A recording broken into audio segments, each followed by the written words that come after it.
ছোটদের জন্য গল্প। ছোট্ট ছেলে বেলাল।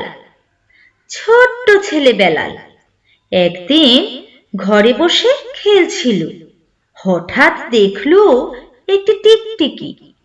দৌড়ে গেল সে টিকটিকিকে ধরতে। টিকটিকি ভয় পেয়ে বলল, আমাকে মেরো না, আমি তোমাদের উপকার করি।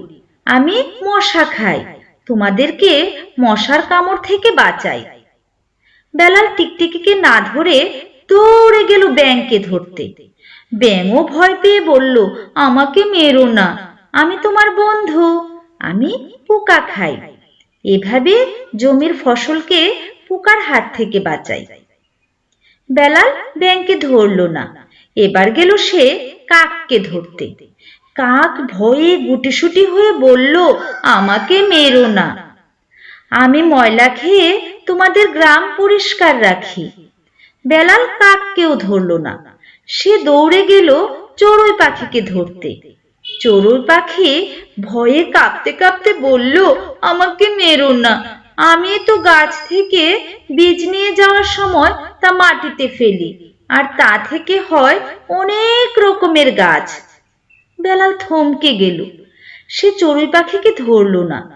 এবার গেল মৌমাছিকে ধরতে। মৌমাছি ভয়ে চোখ বন্ধ করে বলল, আমাকে মেরো না, আমাকে মারলে আর মৌচাক হবে না, মৌচাক না থাকলে তুমি মধুও পাবে না। বেলাল মৌমাছিকেও মারল না, সে দৌড়ে গেল পিঁপড়াকে ধরতে। পিঁপড়া ভয়ে কেঁদে কেঁদে বলল, আমাকে মেরো না, আমাকে দেখে তুমি অনেক কিছু শিখতে পারবে। দেখো আমরা সবাই কেমন মিলেমিশে কাজ করি। বেলাল পিঁপড়ার দিকে তাকিয়ে থাকলো। সত্যি পিঁপড়া কত কাজ করে, সবাই মিলে কি সুন্দর খাবার জড়ো করে। বেলাল মনে মনে বলল, আহা, ওরা তো সবাই আমাদের কত উপকার করে, আমি কেন শুধু শুধু ওদেরকে ধরতে চেয়েছি। ওরা কত ভয় পেয়েছে, আমি আর কখনো এমন করব না। ধন্যবাদ সবাইকে।